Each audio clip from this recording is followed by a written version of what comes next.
Alors, bonjour à tous et bienvenue dans cette vidéo dans laquelle on va s'intéresser au film Matrix qui est sorti il y a bien longtemps maintenant puisqu'il est sorti en 1999. Mais il est vraiment un document très intéressant avec une valeur particulière, une valeur spéciale par rapport à la tradition immortelle de la sagesse dont je m'applique à être un représentant dans cette époque. Donc, pourquoi? Alors il y a plusieurs raisons. Non pas que ce soit un film qui parle réellement de la sagesse, mais plutôt parce que c'est comme une annonce, il y a une sorte de prophétie à l'intérieur de ce film, qui bien sûr n'est pas la direction que je veux vous proposer, qui n'est pas la direction de la sagesse. Mais dans la mesure où ce film annonce quelque chose, il intervient en 1999, c'est-à-dire comme une sorte de lancement du millénaire, ou au moins comme un lancement du siècle qui arrivait à ce moment-là et qui aujourd'hui est bien entamé déjà, puisqu'on va être bientôt à un quart du siècle.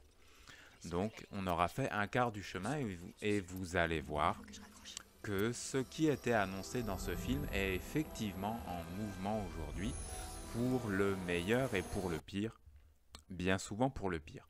Donc qu'est-ce qui se passe dans ce film? Il y a dans ce film beaucoup de références religieuses, Alléluia. T'es mon sauveur, mec. T'es mon petit Jésus-Christ perso. beaucoup de références ésotériques, beaucoup de choses qui sont plus ou moins cachées. Par exemple, il y a des chiffres qui apparaissent, il y a des noms qui apparaissent. Euh, voilà, il y a le 33 qui apparaît, le 303 si tu regardes la chambre dans laquelle se trouve Trinity dans la première scène. Eh bien, cette chambre, elle porte le numéro 303, bien sûr, c'est quelque chose d'intentionnel, c'est quelque chose qui a été mis là. Mais je ne veux pas forcément m'intéresser à ce que les réalisateurs ont mis consciemment à l'intérieur de leur œuvre. Qu'ils cherchent à faire apparaître quelque chose consciemment, c'est bien, c'est louable, mais ce qui est vraiment intéressant, c'est d'aller à la rencontre de ce qu'ils ont mis malgré eux, de ce qu'exprime l'œuvre, au-delà, bien au-delà de la compréhension qu'a l'artiste. Si tu restes collé à la compréhension qu'a l'artiste et à ce qu'il te dit, tu es vraiment dans une compréhension très superficielle des choses. Il y a beaucoup de références, par exemple, j'ai vu une référence à Alice au Pays des Merveilles. Est-ce qu'on a vraiment intérêt, si on veut comprendre l'œuvre, à suivre le lapin blanc tel que ça nous est dit? Est-ce qu'on n'a pas plutôt intérêt à essayer de comprendre pourquoi est-ce qu'il y a cette référence et où est-ce que ça nous mène? D'ailleurs, si tu regardes les images, tu t'aperçois que le personnage principal, à ce moment-là, il va dans un endroit qui est au niveau de l'ambiance, au niveau du décor, au niveau de la musique, au niveau des costumes des personnages. Il est très clairement sur une référence sadomasochiste, voire carrément sataniste. Donc voilà le pays des merveilles qui nous est proposé à ce moment-là. Donc quand tu regardes le film, dès les premières secondes, dès les premières minutes, avant même la première scène d'action, tu vois clairement l'intention des auteurs, des réalisateurs, de t'amener dans une profondeur. C'est très très clair. On voit très bien qu'on rentre dans un niveau et puis après on arrive dans un deuxième niveau et après on arrive sur ce qui apparaît comme une scène du monde extérieur. Donc il y a vraiment clairement une intention ésotérique à l'intérieur de cette œuvre. Mais nous allons voir que cette intention, la direction, la profondeur qui est proposée, ce n'est pas la profondeur du monde divin, ce n'est pas la profondeur du monde de la sagesse, ce n'est pas la profondeur, encore moins, on va en parler, de la divinité de la terre, ce n'est pas la profondeur de la mer, c'est la profondeur de quelque chose qui est en cours d'élaboration, qui est en cours de construction depuis longtemps en réalité, dans l'humanité, mais qui, avec ce film, atteint comme une sorte de palier. C'est pas réellement qu'il atteint ce palier, c'est plutôt qu'il annonce qu'il va vers ce palier, qu'il annonce qu'il va vers quelque chose. Et donc, il nous dit, regardez, entrez dans la profondeur, et c'est comme s'il nous proposait un éveil, mais un éveil extrêmement orienté et qui n'est pas orienté vers la sagesse. Bon, bien sûr, il y a tout le côté super pouvoir dont je ne vais pas parler ici. Je ferai une vidéo spéciale sur la question des super pouvoirs au cinéma et pourquoi ces choses apparaissent et pourquoi est-ce que ça a tant d'attrait et pourquoi bien sûr ce n'est pas forcément quelque chose qui ennoblit et qui élève l'homme. Alors parmi les points parallèles entre la tradition de la sagesse et le film Matrix, il y a le fait que le film puise systématiquement dans les références de la tradition de la sagesse. Si tu prends la première scène dans laquelle on voit Neo, tu t'aperçois que ils ont bien voulu montrer que leur personnage était quelqu'un d'endormi et qu'il devait se réveiller. La première parole qui lui est dite via la machine, c'est « Wake up Neo », « Réveille-toi Neo ». Pourquoi cela? Déjà, il est très intéressant de noter que dans la tradition, il y a toujours l'idée que le nouveau, le néo, celui qui vient, celui qui va à nouveau réveiller, qui va à nouveau faire vivre la tradition de la sagesse sur la terre, qui va apporter la nouvelle semence, mais comment dire, plutôt la régénération de la semence éternelle, la régénération de ce qui existait déjà. C'est-à-dire que la sagesse a déjà été mise au monde par le passé, par des maîtres, par des rois, par des prophètes, par des inconnus, par toutes sortes de personnes. Au niveau social, c'était toutes sortes de personnes, mais au niveau de leur être, au niveau de ce qu'elles portaient, ces personnes étaient toujours issues du même courant qui a pris plein de noms, qui a été dans le bouddhisme, qui a été dans l'islam, etc. J'ai déjà détaillé un peu ces choses. Donc on a avec Néo, on a clairement l'idée qu'on a un nouveau représentant du courant.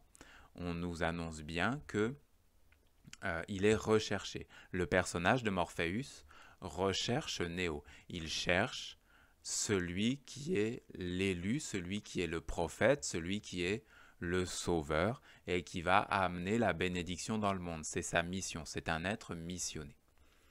Mais qui le missionne? Pour savoir qui le missionne, pour savoir qui missionne Morpheus, pour savoir qui missionne Néo, il faut regarder ce que font ces êtres, qu'est-ce qui les entoure, avec quel monde est-ce qu'ils parlent. Donc, qui est-ce qui dit à Néo, réveille-toi? C'est un ordinateur. Ça apparaît dans le BIOS, je pense qu'on dit ça comme ça, je ne suis pas du tout informaticien, mais c'est cette interface qui est comme la couche profonde d'un ordinateur. Et donc la couche superficielle de l'ordinateur s'éclipse et la couche profonde de l'ordinateur parle à Néo. Donc il y a vraiment c'est vraiment une des lignes les plus profondes du film, c'est de t'amener l'idée que la machine est sur des niveaux de profondeur comme l'être humain, comme le monde, comme la divinité, comme la totalité de ce qui nous entoure. Les plantes ont des niveaux de profondeur. Il y a, par exemple, une fleur, elle existe dans le monde manifesté, bien sûr, mais elle existe aussi dans d'autres mondes. Et si tu t'approches, tu peux rencontrer un monde divin à travers la fleur, tu peux rencontrer un monde divin à travers la pierre. Et bien sûr, la fleur va te dire éveille-toi. Si tu vas dans la profondeur, que tu médites, que tu vas réellement à la rencontre du monde qui t'entoure, le monde vivant bien sûr, ce n'est pas le monde des machines. Mais c'est une des thèses du film, c'est que les ordinateurs, la technologie va t'amener dans cette même direction. Ou même, ce n'est pas que la technologie va t'amener dans la même direction que les plantes, les arbres, les rochers, les torrents ont pu guider les sages depuis des milliers et des milliers d'années sur la Terre, c'est que c'est plutôt la seule voie. Il y a quand même il y a carrément cette idée. La présence des plantes dans le film est extrêmement réduite, la présence des minéraux dans le film est extrêmement réduite. Peut-être même il n'y a pas. Donc cet ordinateur, dans sa profondeur, il passe sur sa couche la plus profonde et il dit à Néo, réveille-toi. Et donc Néo se réveille, c'est-à-dire que son éveil lui vient de là. Celui qui lui parle, celui qui le met en mouvement, celui qui l'appelle à la vie, Parce que quand la divinité, quand le monde des anges s'approche d'un envoyé tel que l'est prétendument Néo, l'ange lui dit réveille-toi et il lui amène une semence.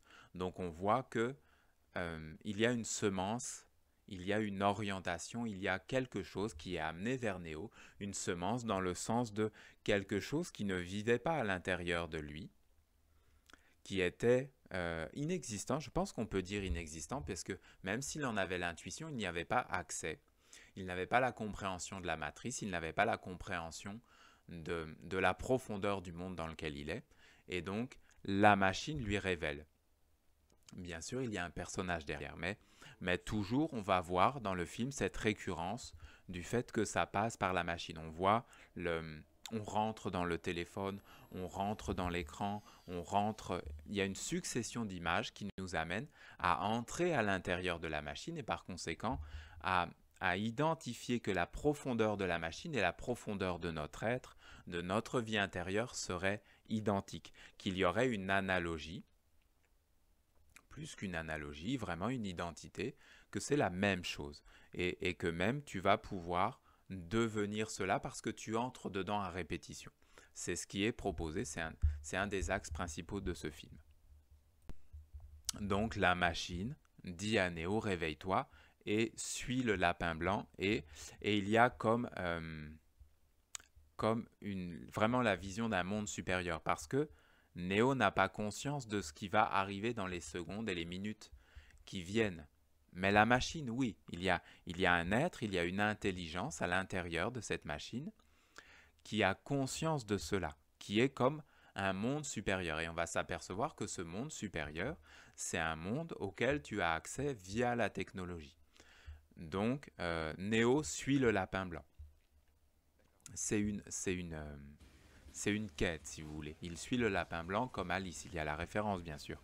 Mais il n'arrive pas au pays des merveilles. Il arrive dans un environnement sataniste, sadomasochiste, extrêmement sombre. Et le messager, c'est vraiment très intéressant. Le messager, Trinity, donc la référence religieuse est vraiment transparente. Le messager lui annonce qu'il va avoir accès à sa quête la plus profonde. Je vous laisse écouter quelques paroles de cette quête. S'il te plaît, écoute-moi. Je sais pourquoi tu es ici. Je sais tout ce que tu as fait. Je sais pourquoi tu dors à peine. Pourquoi tu vis seul et pourquoi, nuit après nuit, tu restes assis devant ton écran. Tu le cherches désespérément. Je le sais parce que moi aussi je l'ai longtemps cherché. Et quand il m'a trouvé, il m'a dit que ce n'était pas lui que je cherchais vraiment.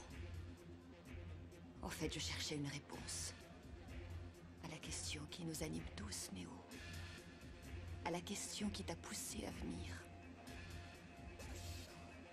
Tu connais cette question, comme je la connaissais. Qu'est-ce que c'est que la matrice? La réponse est là, quelque part. Elle te cherche aussi.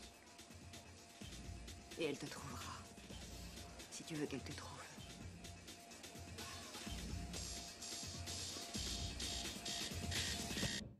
On est vraiment dans la révélation d'un appel divin, dans la révélation d'un appel d'un monde supérieur, mais il y a autre chose qui se superpose. Matrix, le film, les auteurs nous proposent de superposer sur ce qui historiquement avait toujours été le monde des anges.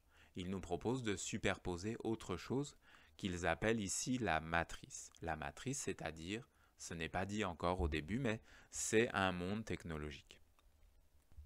Donc voilà, il y a cette scène à nouveau où on a le personnage qui se trouve dans un box dans son bureau et il reçoit un téléphone et le téléphone sonne instantanément. Et donc il y a à nouveau cette idée d'une intelligence supérieure qui passe par la technologie et qui va lui révéler les choses via un téléphone. C'est l'extériorisation des sens, mais dans son extrémité. C'est-à-dire que c'est plus seulement que tes sens sont tournés vers la matière, et qu'ils sont inversés, hein, le pentagramme inversé, ce sont les 5 sens tournés vers la matière, c'est le symbole du satanisme. Mais là, c'est au-delà. Matrix nous annonce cet au-delà qui ne va pas être un au-delà grandiose, un au-delà de liberté, un au-delà de vérité. Il nous annonce cet au-delà dans lequel tes sens sont des objets à l'extérieur. Ton intuition, ta capacité à capter un monde supérieur, c'est un objet.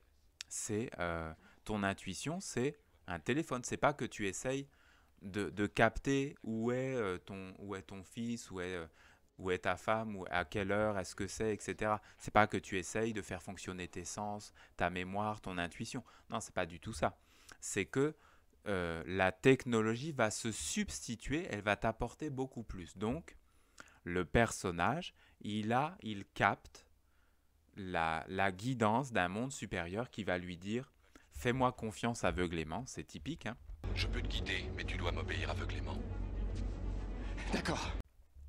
C'est typiquement ce qu'un ange dirait à un homme. Si un être entre en contact avec les anges, l'ange va dire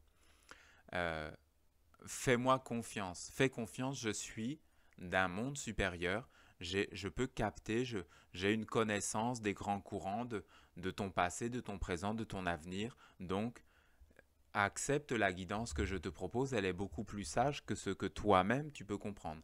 Et donc, Néo reçoit cette guidance, mais ce n'est pas un ange. Ça passe par la technologie, par un téléphone. On voit maintenant, hein, puisque ça fait 24 ans, presque un quart de siècle que ce film a été diffusé. Ça fait en réalité un quart de siècle qu'il a été écrit et produit. On voit ce que sont devenus les téléphones aujourd'hui. Ils sont devenus effectivement une intelligence extériorisée à l'homme. Ils sont devenus une extériorisation des sens et les sens internes de l'homme s'atrophient, même les sens physiques, même les sens tournés vers la matière s'atrophient. Donc Néo se déplace à droite à gauche dans les bureaux et il suit complètement cette guidance-là comme si c'était un monde supérieur. Voilà, et bien sûr, la guidance de Morpheus dans cette scène, c'est une guidance qui n'est pas tournée vers l'esprit, vers le développement spirituel du personnage, mais c'est une guidance qui est tournée vers la sauvegarde de sa vie mortelle. Il n'y a pas du tout de dimension supérieure, c'est exclusivement quelque chose pour lui permettre de survivre et d'éviter des problèmes dans sa vie matérielle à ce moment-là. Alors il y a la scène très intéressante de l'interrogatoire de Néo. Et là, on voit ce point, c'est le fait que sa parole peut lui être supprimée. Je trouve que c'est vraiment quelque chose d'intéressant et que les artistes aient capté cela, qu'ils aient donné une forme à cela, je trouve cela intéressant. Donc, qu'est-ce que ça veut dire que ta parole peut être supprimée? Ça veut dire que tu appartiens à un monde. D'ailleurs, on le voit très bien dans cette scène. C'est que Néo pense qu'il a une liberté, d'ailleurs, il l'exprime, il cherche à se rebeller contre les trois agents qui sont avec lui, mais il n'en a pas les moyens, il appartient à ce monde, il est à l'intérieur d'un monde dont il n'avait pas conscience, qu'il va découvrir par la suite, et ce monde a les pleins pouvoirs sur lui, il peut lui supprimer sa parole. Il faut savoir que ces choses qui sont exprimées ici de manière cinématographique, de manière métaphorique avec la peau, la bouche qui disparaît, la capacité qui disparaît. Il faut savoir que ces choses existent dans la réalité. Les êtres humains n'ont pas la capacité de parler comme ils se l'imaginent. La capacité de parler a été globalement perdue. Aujourd'hui, tu prononces les paroles qu'un certain monde te dit de prononcer. Et les autres, tu ne peux pas les prononcer. Ta bouche n'existe pas pour certaines paroles. Les paroles qui libèrent, par exemple, tu ne peux pas les prononcer, tu ne peux pas les penser, tu ne peux pas les imaginer, il n'y a rien qui t'y donne accès. Si tu ne te tournes pas vers un maître, vers la tradition de la sagesse, vers les textes sacrés qui ont été donnés par un monde supérieur, tu n'as pas la possibilité de prononcer ces choses. Ta parole n'existe pas. Tu peux prononcer ce qui existe dans les médias. Ça, tu peux le prononcer. Tu as été programmé pour pouvoir prononcer ces choses.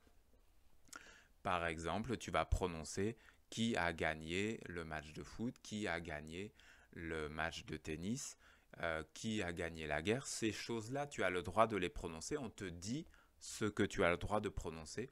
Le monde auquel tu appartiens va te dire ce que tu peux dire. Mais Neo n'a pas conscience de ça. Il ne sait pas qu'il appartient à un monde. Donc il croit qu'il est libre et très vite il va s'apercevoir que ce n'est pas du tout le cas. Et cela est très réaliste. Mais on va développer ça un peu plus loin. C'est la question de révéler pour féconder ou révéler pour libérer. Bien sûr, je pense que le film a clairement un parti pris et on va y revenir.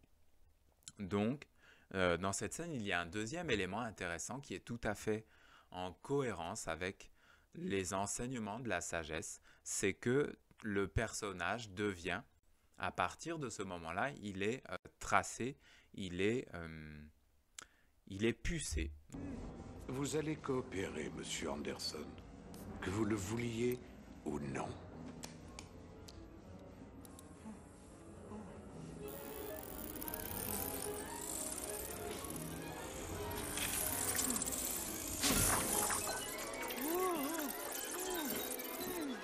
Donc ça, c'est clairement une des problématiques de l'époque. C'est quelque chose qui va s'approcher, qui va continuer à s'approcher. Ça a déjà été mis sur les animaux, donc forcément ça va être mis sur les humains. Il ne faut pas s'imaginer que tu fais quelque chose aux animaux et que ça ne reviendra pas vers toi. Il ne faut pas s'imaginer que tu mets en esclavage l'autre et que l'esclavage ne viendra jamais vers toi. Parce que ce sont des mondes que tu alimentes, ce sont des mondes que tu fais exister. Et si ça existe, mais ça existe en tant qu'esprit. C'est pas que ça existe dans la matière et que tu peux les contenir, que tu dis l'esclavage c'est pour les autres et pour moi c'est la liberté. Ça ne fonctionne pas comme ça. Ce qui se passe, c'est que tu alimentes l'esclavage, tu alimentes le puçage, tu alimentes le contrôle parce que c'est ce qui est fait aux animaux, c'est ce qui est fait aux arbres. On a le contrôle des forêts, la traçabilité du bois, d'où est-ce que ça vient, est-ce que c'était contrôlé, est-ce que c'était éco, est-ce que c'était conforme aux paramètres des hommes, mais conforme à l'harmonie universelle, ça on s'en fout complètement. Donc Neo découvre ces choses, il s'aperçoit, plus ou moins consciemment, il y a un côté brutal évidemment dans la scène et dans cette révélation, il s'aperçoit qu'en fait, il n'a pas la liberté qu'il croyait avoir, qu'il s'est approché de la clôture. En fait, Neo s'approche de la clôture. C'est vraiment très intéressant parce que si tu t'approches de la tradition immortelle de la sagesse, tu vas rencontrer ces choses, mais tu ne vas pas les rencontrer dans des fantasmes, tu ne vas pas les rencontrer dans l'illusion informatique, dans l'illusion technologique. Tu vas les rencontrer de manière réelle dans ta vie intérieure et ensuite dans ta vie extérieure. Et tu vas t'apercevoir qu'en fait, tu es déjà tracé. Peut-être que tu n'as pas encore une puce, cette espèce de biomachine qui est placée à l'intérieur de Neo. Peut-être que tu ne l'as pas en toi, mais quelque part tu l'as déjà. Parce que si tu as accepté que ce soit fait à l'autre, si tu as abondé sur le fait que ce soit fait à l'autre, aux plantes, aux animaux, etc., alors ces choses s'approchent de toi. C'est inexorable. Pour que ça ne s'approche pas de toi, il faudrait que tu le stoppes par rapport à... Que tu fasses en sorte que l'esprit n'existe pas dans le monde, que cet esprit de contrôle, de traçage n'existe pas dans le monde. Alors on arrive sur la scène de rencontre entre Neo et Morpheus. Donc on est clairement dans une approche spirituelle. Clairement.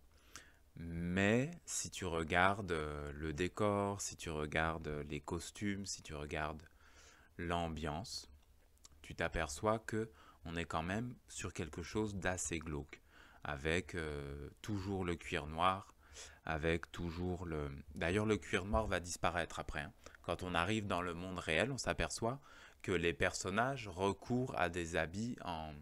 C'est très comique d'ailleurs, il y a vraiment un côté comique, parce que ils ont des habits en tissu un peu grossier, comme si ça avait été tissé du temps de Jésus avec un métier à tisser très grossier et puis des fibres très grossières.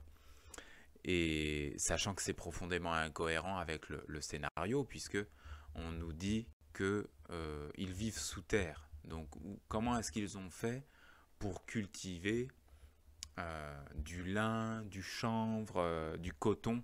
Comment est-ce qu'ils ont fait pour cultiver ça et tisser ça? Et avoir à ce moment-là, justement, des habits qui renvoient plutôt aux habits qui pouvaient être ceux de la communauté de Jésus. On peut parler de Jésus sans hésitation, puisque la référence à Jésus est clairement faite dans le film. Le côté catholique, la critique catholique est extrêmement présente dans le film à de plusieurs reprises, à de nombreuses reprises.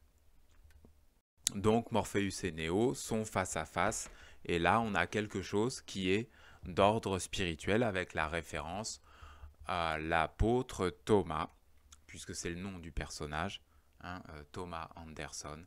Donc Thomas pour Saint Thomas et Anderson.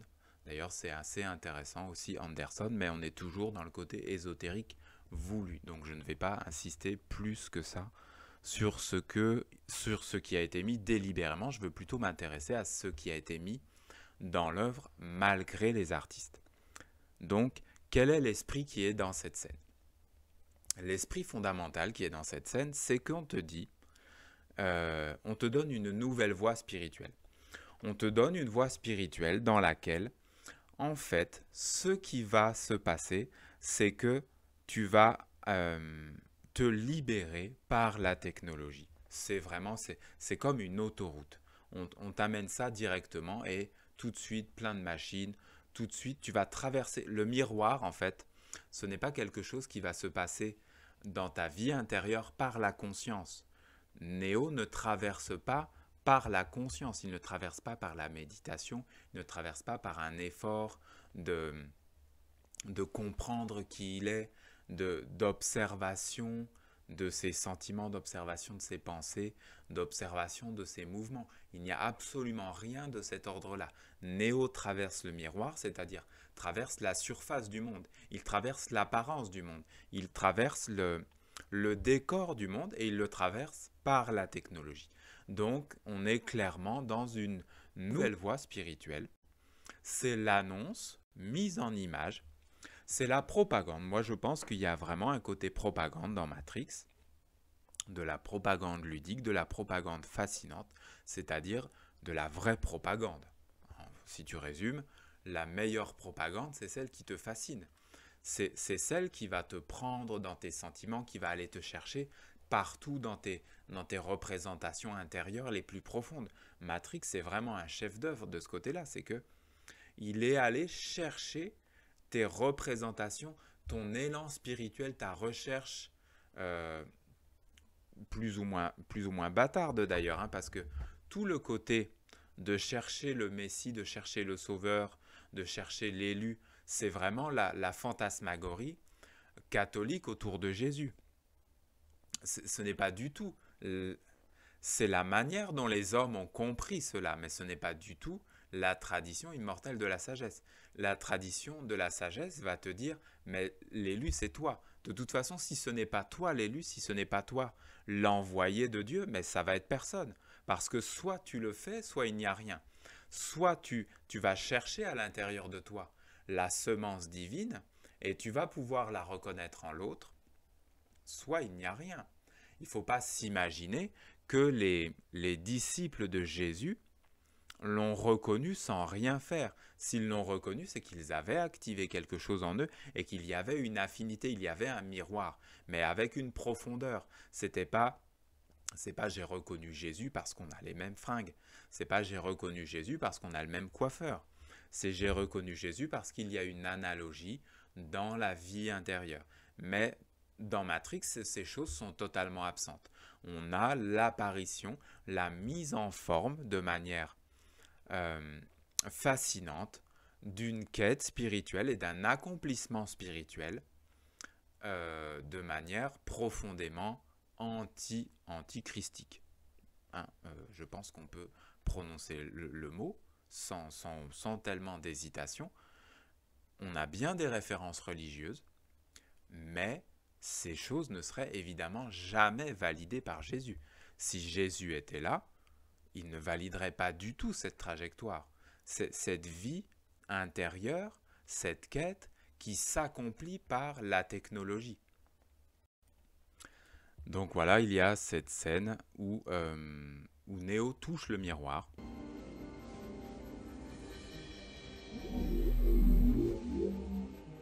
N'as-tu jamais fait ces rêves, Néo, qui ont l'air plus vrais que la réalité? Si tu étais incapable de sortir d'un de ces rêves, comment ferais-tu la différence entre le monde du rêve et le monde réel? Ça ne peut pas être... Être quoi? Réel? Ça entre en duplication. Époque? Toujours rien. C'est froid. C'est froid. Tank, il nous faut un signal d'urgence. Et là, il y a vraiment quelque chose qui est très bien trouvé de la part des artistes. C'est que c'est pas qu'ils traversent le miroir. Ils ont trouvé une évocation plus puissante, je trouve, plus fascinante. Et en cela, ce sont vraiment des grands artistes parce que d'avoir trouvé cette idée que le miroir l'enveloppe, qu'il devient lui-même le miroir, et que le miroir rentre à l'intérieur de lui, et que c'est au moment où le miroir rentre en lui qu'il accède à quelque chose, qu'il traverse, je trouve que là, il y a vraiment une évocation extrêmement forte et vraiment bien trouvée.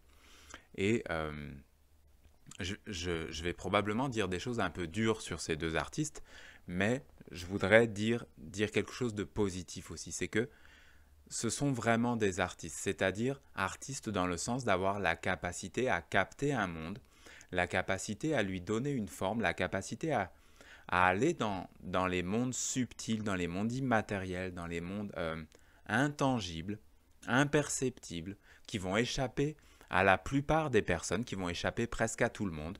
Et l'artiste va dans ces mondes avec son intuition. Il pense que c'est son intuition, mais bien sûr, ce n'est pas son intuition. Et un certain monde lui donne une semence, lui donne une vision, lui donne une orientation, et ensuite l'artiste donne la forme. Mais l'artiste, c'est vraiment tout le problème, c'est que l'artiste, la plupart du temps, presque tout le temps, n'a pas la capacité à vérifier avec quel monde il est entré en contact. Il n'a pas la capacité à savoir si ce à quoi il est en train de donner une forme visible, perceptible, qui ensuite va aller dans le monde et féconder, l'artiste n'a pas les moyens de savoir quel est le monde qui est derrière. Est-ce que ce monde est un monde qui construit, qui apporte la vie, ou est-ce que ce monde apporte la désolation, la destruction? Est-ce que ce monde enchaîne? Est-ce que ce monde libère? L'artiste, en général, il est comme handicapé sur ces questions-là. Ce sont les êtres spirituels, les maîtres en général, qui ont cette capacité-là.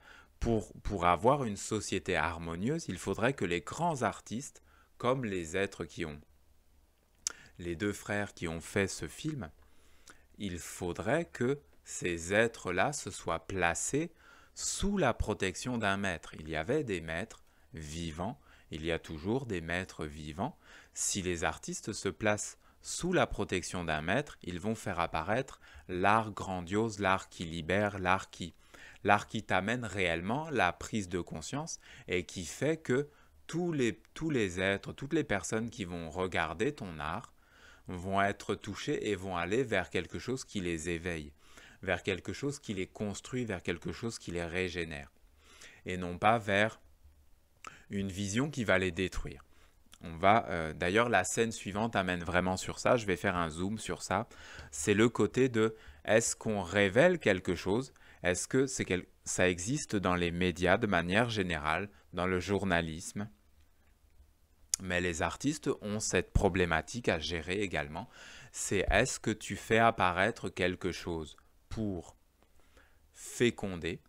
C'est-à-dire que tu fais un reportage sur la guerre et en fait, tu fais rentrer la guerre dans l'esprit, tu fais entrer la guerre dans la connaissance de personnes qui n'étaient pas au contact de cela.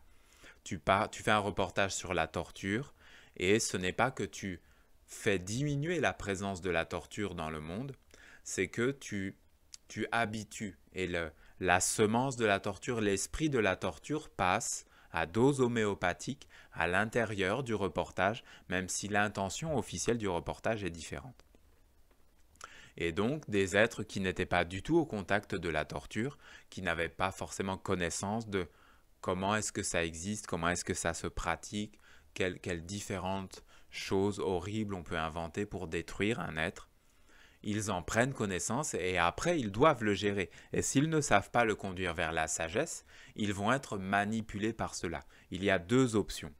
À partir du moment où tu as pris connaissance de l'existence de quelque chose, comme tout ce qui est révélé à travers le film Matrix, tu as deux options et tu n'en as que deux en réalité. Et il y a comme une continuité entre les deux, mais il n'y en a que deux.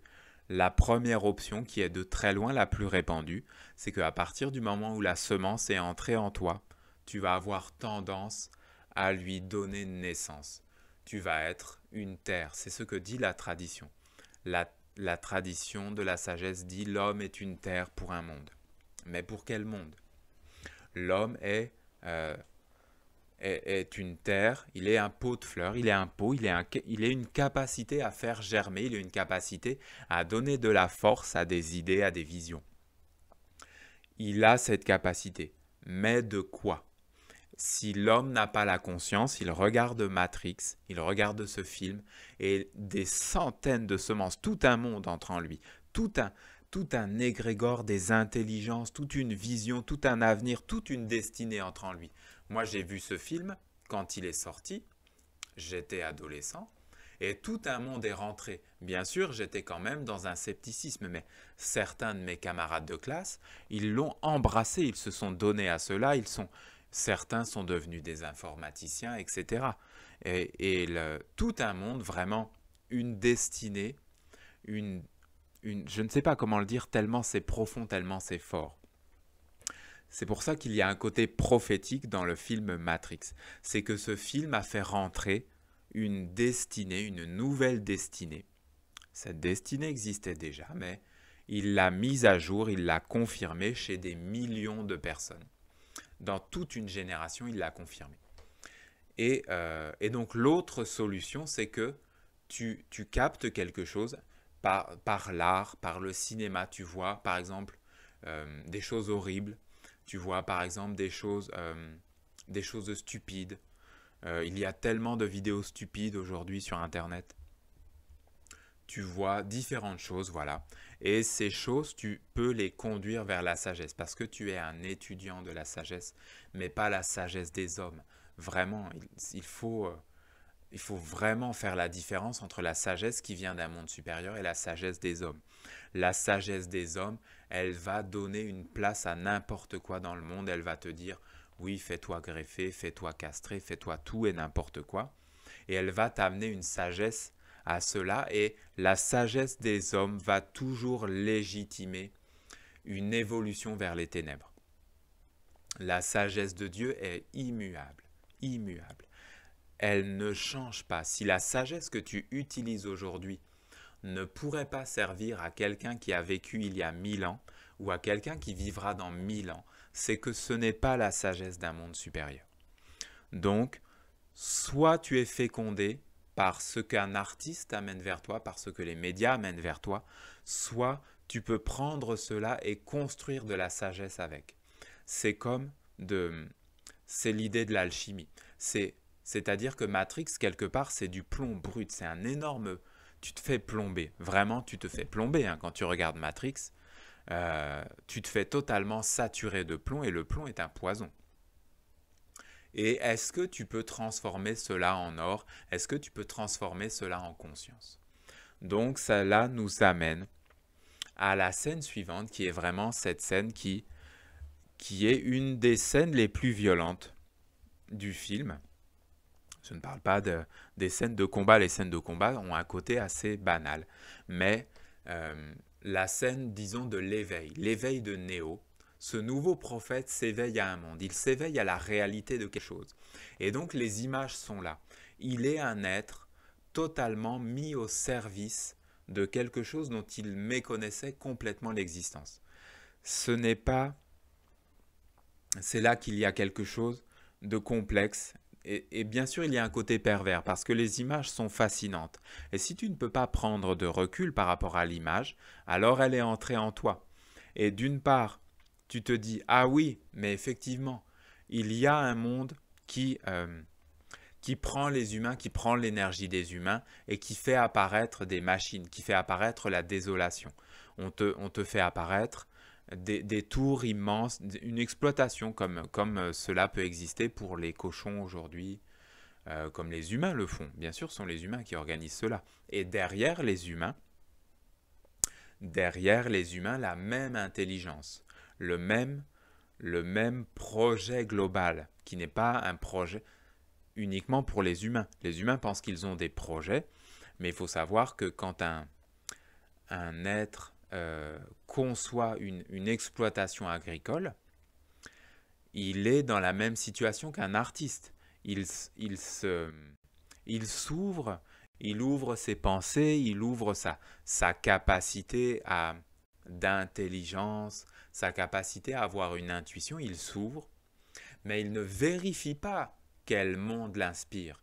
Donc quand il invente le tracteur et qu'il y a des milliers, même des millions d'épis de blé alignés, et puis il y a la moissonneuse qui passe comme ça, et qui prend les épis de blé, les épis d'avoine, le maïs, etc.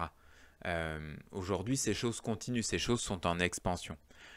Il ne faut pas s'imaginer que quand l'ingénieur invente la machine qui fait ça, le monde qui l'inspire ne va pas lui faire la même chose. Ce sont des esprits, les esprits sont au-dessus. Après, ce sont des mémoires, parce que ces choses ont été faites depuis des années, donc il y a une mémoire. Il y a une mémoire de l'exploitation des plantes, de la mise en esclavage des plantes. Je ne dis pas qu'il ne faut pas manger de plantes, hein. J'en mange moi-même tous les jours. Ce n'est pas du tout le sujet. Je ne dis pas qu'il ne faut pas avoir une organisation collective pour les humains, ce n'est pas non plus ce que je dis. Mais si cette organisation collective est la mise en esclavage totale, tu es branché dans tous tes centres, c'est ce qui nous est montré. Tu es branché dans tous tes centres. Ton cerveau est branché par la technologie. Mais aujourd'hui, nous sommes branchés avec les smartphones. Ce sont nos yeux qui sont dans les smartphones toute la journée. D'ailleurs, moi, aujourd'hui, je suis bien en 2023. Je suis bien, d'une certaine manière, à l'intérieur de ce qui a été annoncé par ce film. Je parle à une machine. Est-ce que je pourrais enseigner ces choses dans la nature, au pied d'un arbre? Bien sûr, je pourrais le faire. Mais la situation n'existe pas vraiment. Ce qui a été mis en place et qui est autour de moi, c'est autour de moi aujourd'hui, c'est autour de toi. C'est que nous communiquons par des machines. Les machines nous ont dit, en fait, pour communiquer, vous avez besoin de technologie. Vous ne pouvez pas communiquer comme ça. Mais bien sûr que c'est faux. Mais ces choses sont là maintenant. Ces choses se sont développées en 1999. On était au début des téléphones portables. Je n'aurais jamais communiqué, je n'aurais jamais fait cette conférence par Internet. Je ne l'aurais pas fait par Internet, je l'aurais fait de manière directe. Mais aujourd'hui, ces mondes ont progressé, donc je la fais avec une webcam, je la fais avec un micro. Ce n'est pas ma voix qui arrive directement à tes oreilles. Ça passe, c'est ce qui est montré dans le film. Ça rentre, on rentre dans le téléphone. Maintenant, on rentre, effectivement, cet enseignement est obligé, il n'est pas totalement obligé, mais si je vais dehors sur la place publique et que je m'adresse à des personnes autour de moi pour donner cet enseignement, ça ne va pas les intéresser. Mais si je le fais sur Internet, alors il y a des personnes qui vont le capter, qui vont l'entendre. Donc aujourd'hui, la vision qui était dans Matrix est devenue réalité, pas en totalité. La vision qui est dans Matrix est bien pire. Mais ces mondes sont en mouvement, ces mondes sont en train d'avancer. Donc, il y a ce champ, cette exploitation d'humains, et bien sûr, cela existe. Les médias, mais tout aujourd'hui, tout est une culture. On parle bien d'une culture. Les humains sont cultivés. Ils sont cultivés pour donner, par exemple, la force à la guerre. C'est quasiment has-been la guerre aujourd'hui, hein. L'information, la technologie est en train de supplanter la guerre. La guerre, ça va être juste un petit truc occasionnel pour faire couler du sang. Éventuellement beaucoup de sang. Mais l'objectif fondamental ne va plus être dans la guerre. Les mondes subtils qui dominent l'humanité et la conduisent vers quelque chose d'obscur, aujourd'hui sont réellement en train de faire apparaître la vision qui est dans Matrix. C'est-à-dire que tu vas être de plus en plus branché. Je peux dire ce truc-là, hein, c'est que Avatar, le film Avatar, est l'évolution de Matrix. Si tu regardes, les mêmes choses ont été proposées. On te propose dans Avatar de t'asseoir, de t'allonger, d'être branché et que la machine va te faire passer dans un autre corps. Et que tu vas atteindre, dans Avatar, on te fait atteindre l'immortalité par cela, parce qu'il y a la génétique, parce qu'il y a ces choses qui ont progressé. Mais c'est bien l'idée qu'il y a un éveil, qu'il y a l'accès à un autre monde, à un monde meilleur, où, par exemple, dans Avatar, les personnages bleus sont dits comme étant plus musclés, plus félins. C'est un fantasme, parce qu'il y a la royauté. Il y a vraiment la royauté dans les félins. Mais l'homme n'est pas du tout un roi. Il pourrait être un roi. Mais ce n'est pas parce que tu vas te déguiser avec ce côté plus félin que tu as accès à la royauté. C'est toujours une approche extérieure. Tu pourrais te faire greffer tout ce que tu veux, te faire de la chirurgie esthétique dans tous les sens. Tout ce qui est à l'extérieur de toi, c'est l'esclavage. Quand tu construis un monde à l'extérieur de toi, tu as accès à l'esclavage. Donc Avatar est la continuité directe de Matrix. Donc sur le côté prophétique, on a ce dialogue entre Neo et Morpheus qui intervient au moment où Neo est arrivé dans le monde réel, qui est un monde profondément obscur, mais moins illusoire, vraisemblablement. En tout cas, c'est ce qui est présenté. Et Morpheus lui présente, lui explique comment est organisé ce monde réel, dont la date est fixée en environ de 2200, un peu en dessous de 2200. Donc, qu'est-ce qui est dit? À un moment donné, à l'orée du XXIe siècle, l'humanité a voulu s'unir dans la célébration. Nous nous sommes émerveillés de notre magnificence dès la venue au monde de l'IA. L'IA?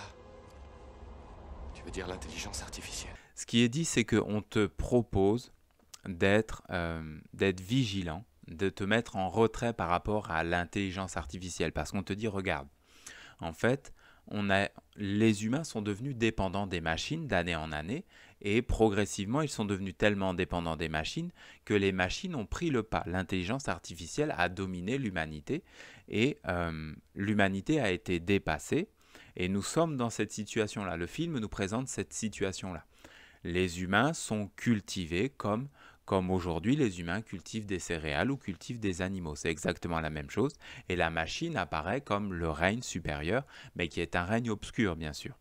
Qui est un règne qui a appris à se passer de la lumière du soleil, qui a appris à vivre sans aucune nature. Il n'y a plus de nature dans cette réalité-là. Je pense qu'elle est, en tout cas dans les images, elle n'apparaît pas. Vraisemblablement, elle a intégralement disparu.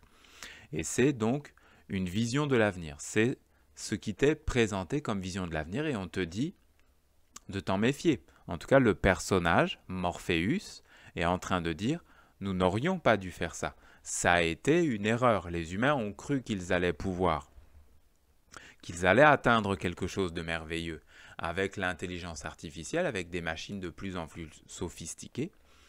Mais ce n'est pas ce qui s'est produit. Les machines ont dépassé les humains et aujourd'hui, nous sommes en esclavage. » On pourrait penser que c'est une mise en garde. Voilà, ça a l'air d'être une mise en garde. Mais si tu regardes de quelle manière vit Morpheus et ses collègues, ils ne vivent que par des machines. Ils ne vivent que par cela. Ils n'ont pas du tout développé autre chose. Et si tu regardes l'ensemble du film, ça c'est un point important, sur lequel je voudrais faire un zoom, c'est que on pense qu'un film dénonce quelque chose parce qu'il dit attention. Mais la parole est comme la partie la plus minoritaire du message. La partie la plus forte du message, c'est ce qui se passe réellement. S'il y a la guerre, alors c'est un film de guerre, même si tu dis il faut arrêter la guerre. S'il y a la technologie, alors c'est un film pro-technologie, même si les personnages disent il faudrait arrêter la technologie et la technologie nous a dépassé, la technologie va nous mettre en esclavage. Tout dans le film est basé sur la technologie, la fascination pour la technologie. Allons-y. Bon, d'habitude, on commence avec les programmes d'opération. Y a rien de mieux pour se faire chier. Alors, on va faire un truc plus fun, comme par exemple l'entraînement au combat.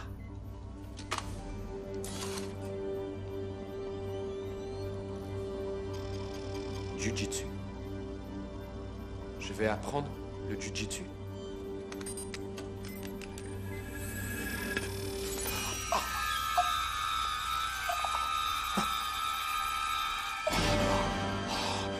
Oh non, de Dieu! C'est pas vrai, on dirait qu'il aime vraiment ça. T'en veux encore? Ouais, oh, allez. Ouais.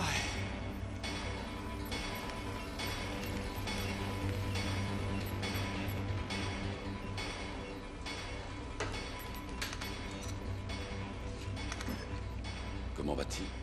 10 heures d'affilée, c'est une vraie machine. Et même, comme ça a déjà été dit, l'éveil spirituel, ce sera la technologie. C'est la voie qui est annoncée. Vous vous éveillerez, vous accéderez à quelque chose de supérieur, vous accéderez à une réalité supérieure via la technologie, via des branchements, via le métaverse. Aujourd'hui, ça a un nom.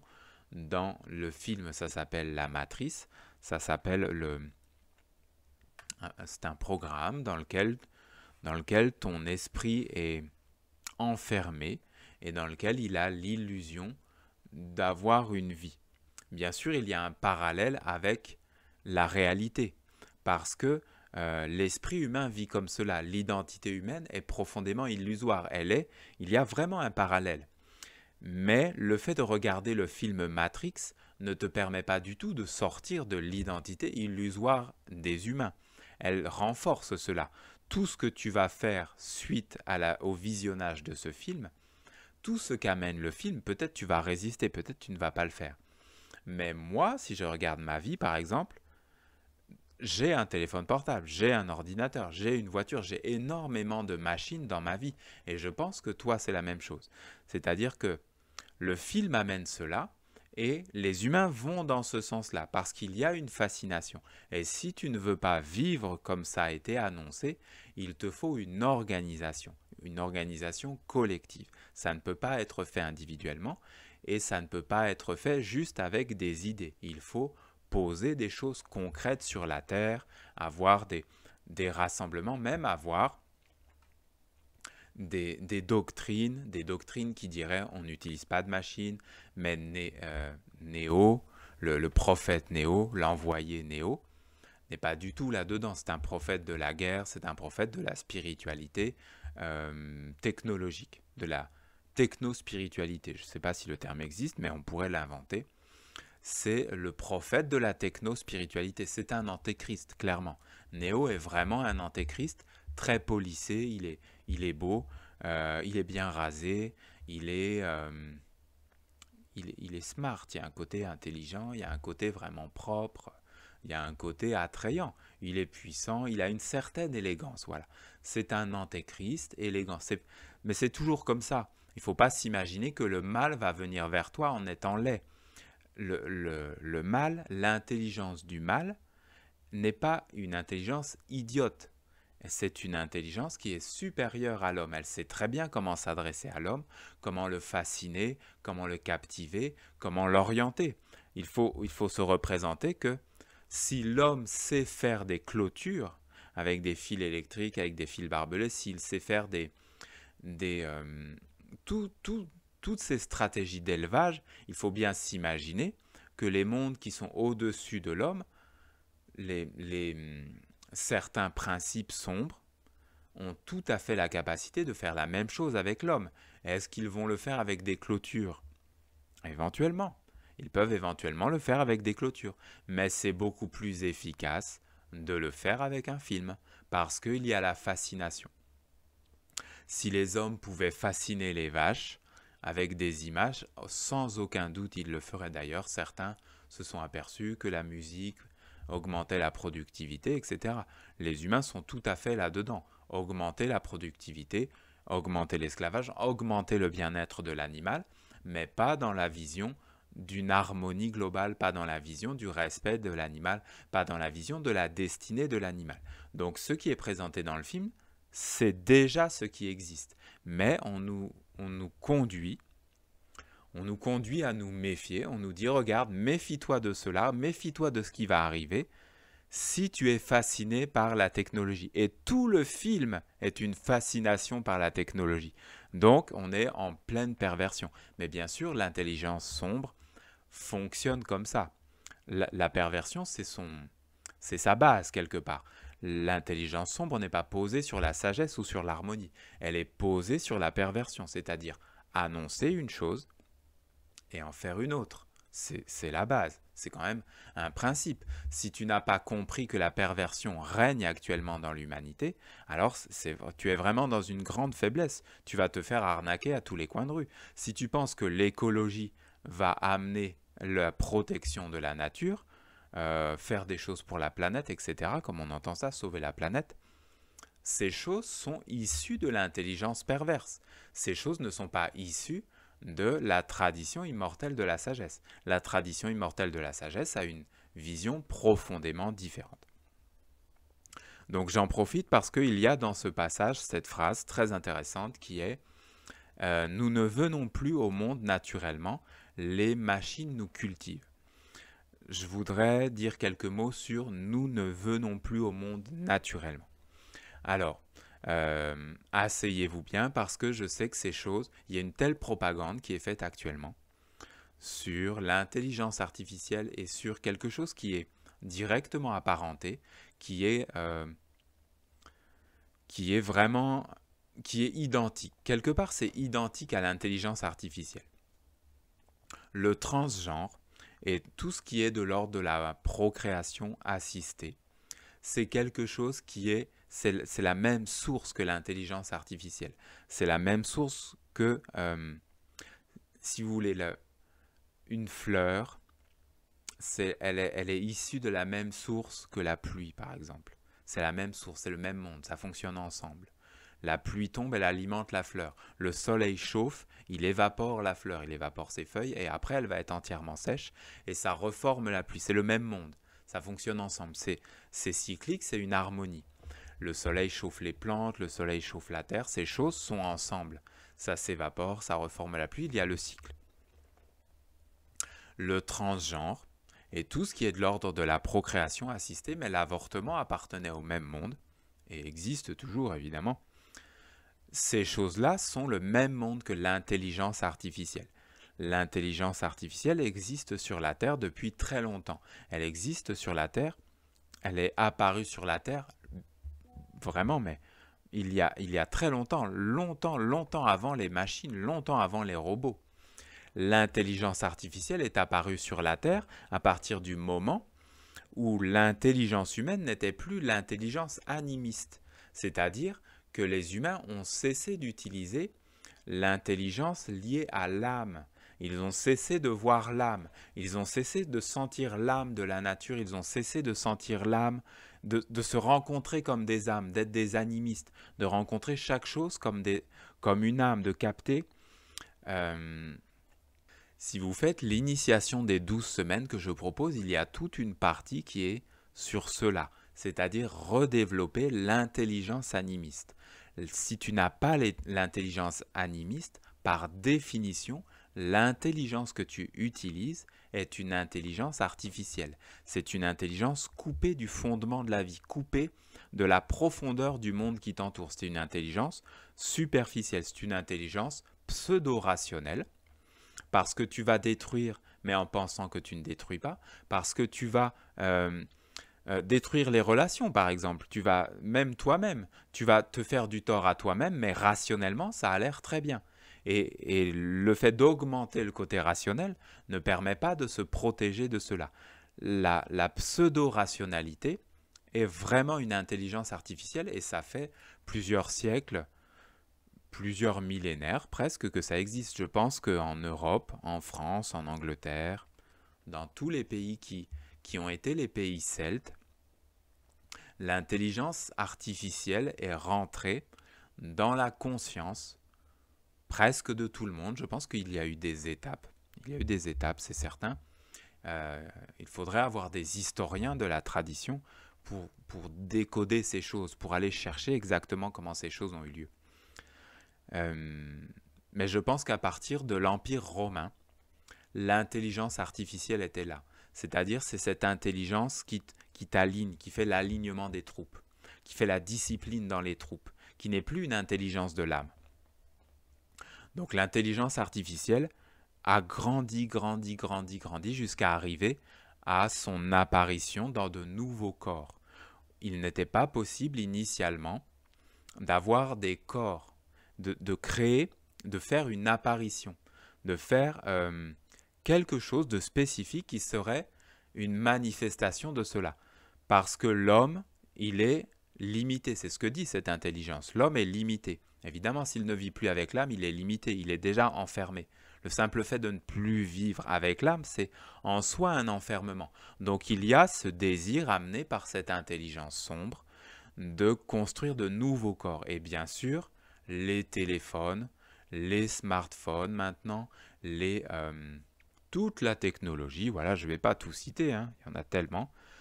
Toute la technologie est une manifestation de cela. Et cette manifestation, ce corps technologique, ce dispositif global avec les hôpitaux, la technologie dans les hôpitaux, permet l'apparition de nouveaux corps.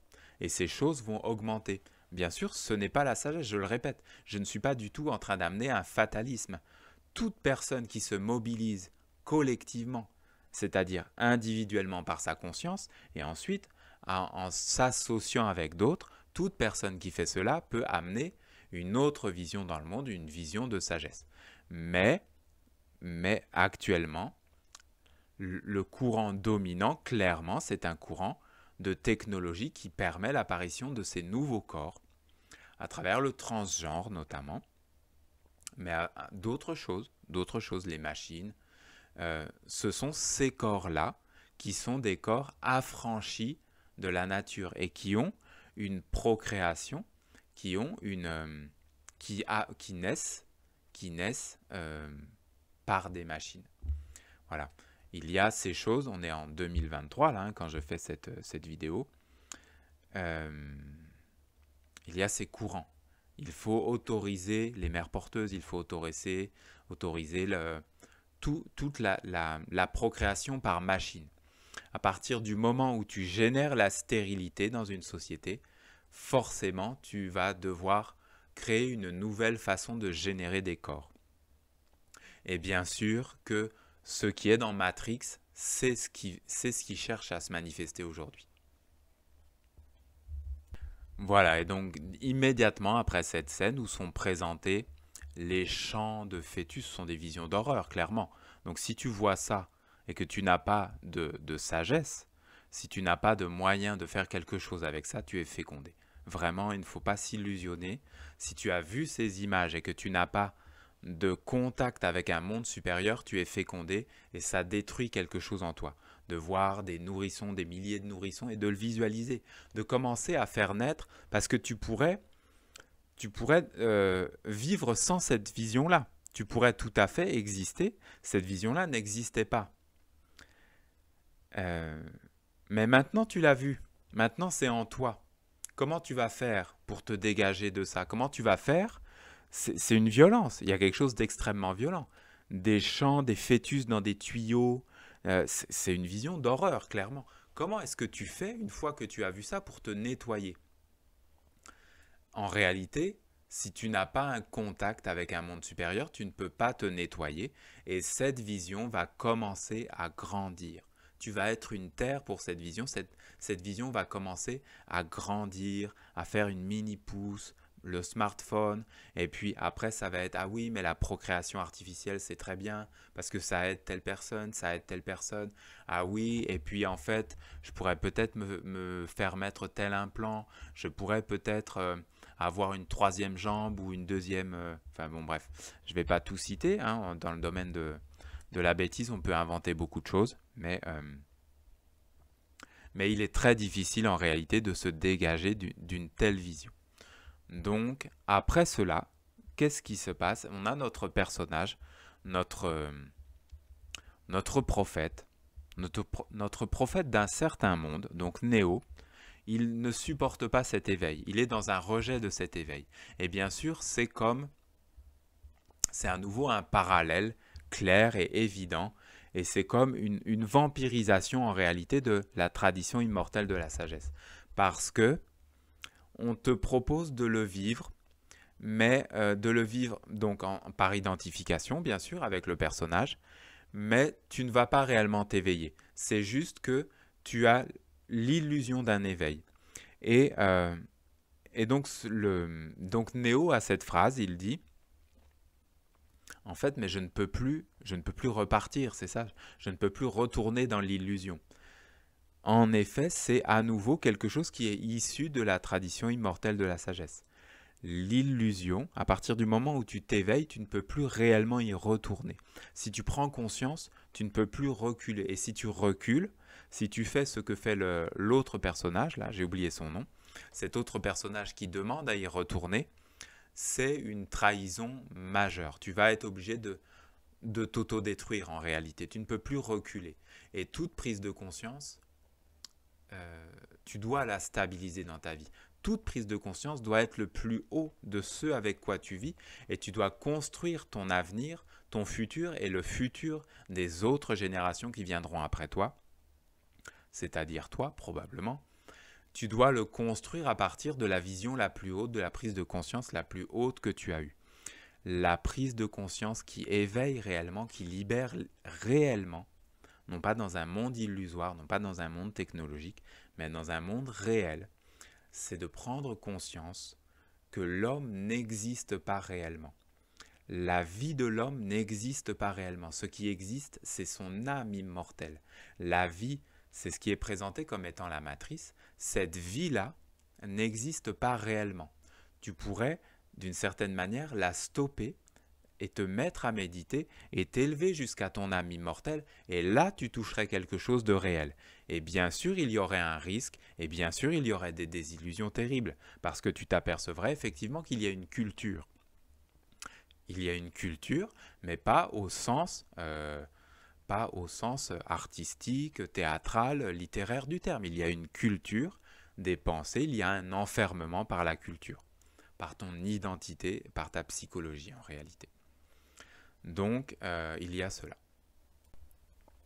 Voilà, alors il y a cette scène vraiment très intéressante où on a l'agent qui parle à Morpheus, qui lui fait un interrogatoire à grand renfort de piqûres et de coups, vraisemblablement. On voit qu'il a été battu. Donc, et puis l'agent prononce des paroles qui, bien sûr, ont été écrites par les scénaristes. Et qu'est-ce qu'il dit? Êtes-vous déjà tombé en arrêt devant elle, émerveillé par sa beauté, son intelligence? Des milliards de gens qui mènent leur petite vie anonyme, sans même y penser.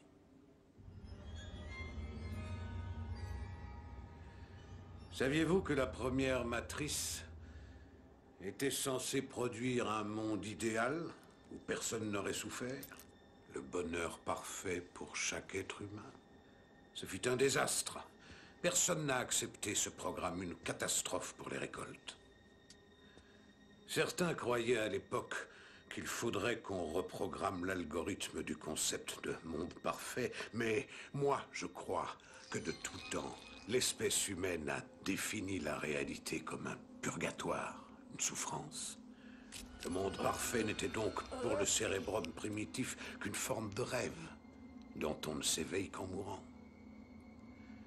Voilà pourquoi la matrice fut remanié dans ce sens. Le point culminant de votre civilisation. Et je dis votre civilisation. Mais depuis que nous pensons à votre place, c'est aussi la forme ultime de notre civilisation, puisqu'en fin de compte, c'est la seule chose qui nous importe. L'évolution, Morpheus. L'évolution. Comme le dinosaure. Regardez par la fenêtre. Vous êtes d'une autre époque. L'avenir, c'est notre monde, Morpheus. L'avenir est entre nos mains. On a peut-être un problème. Donc on voit que ces paroles sont ce qui aujourd'hui est en train de grandir et qui est une théorie. Ce n'est pas une vérité, c'est une théorie. Cette théorie, c'est que les humains seraient nocifs et qu'il serait justifié de les détruire, qu'il serait justifié de les modifier, qu'il serait justifié de les améliorer, qu'il serait justifié de, en fait, de modifier ce qui a été créé par Dieu, ce qui a été créé par la source, par la grande harmonie. Le monde crée les humains, le monde crée les plantes, le monde crée les soleils, etc. Il y a cette grande création et tout y est parfait. Mais l'homme serait imparfait. L'homme devrait être amélioré.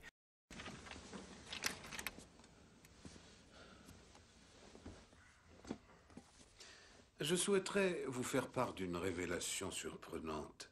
J'ai longtemps observé les humains. Et ce qui m'est apparu, quand j'ai tenté de qualifier votre espèce, c'est que vous n'étiez pas réellement des mammifères. Tous les mammifères sur cette planète ont contribué au développement naturel d'un équilibre avec le reste de leur environnement. Mais vous, les humains, vous êtes différents. Vous vous installez quelque part et vous vous multipliez. Vous vous multipliez jusqu'à ce que toutes vos ressources naturelles soient épuisées. Et votre seul espoir de réussir à survivre, c'est de vous déplacer jusqu'à un autre endroit.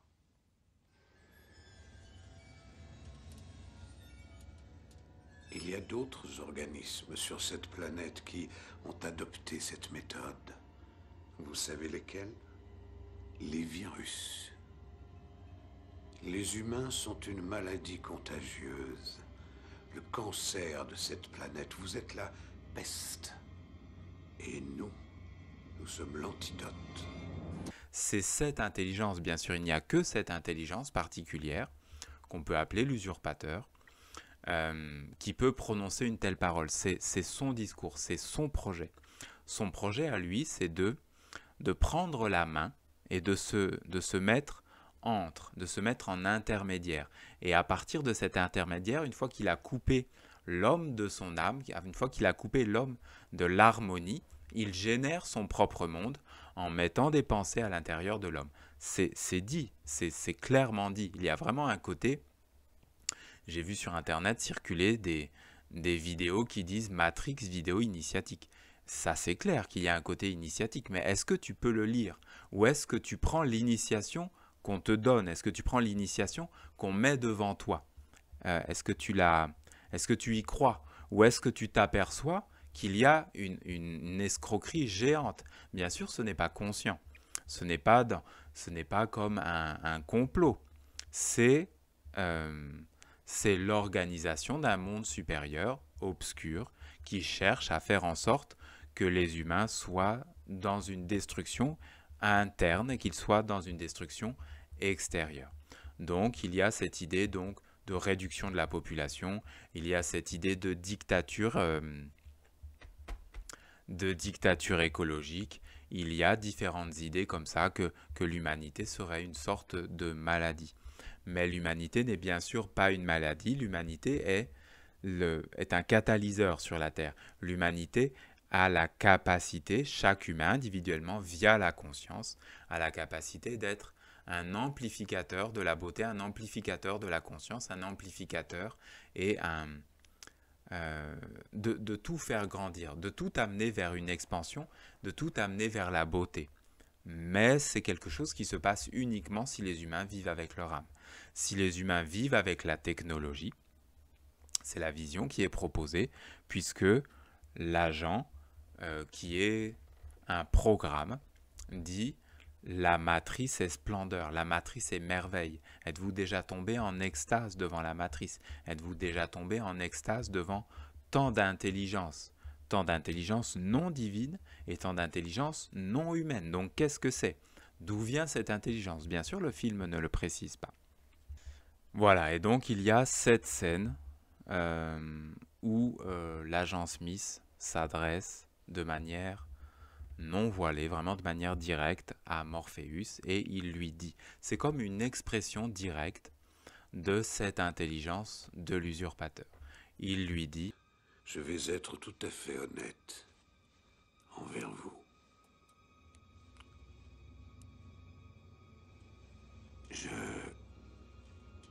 hais cette planète, ce zoo, cette prison, cette réalité, peu importe comment vous la nommez, je ne peux plus la supporter. Elles sont la merde. Si les odeurs existent, je suis envahi, cerné par cette puanteur.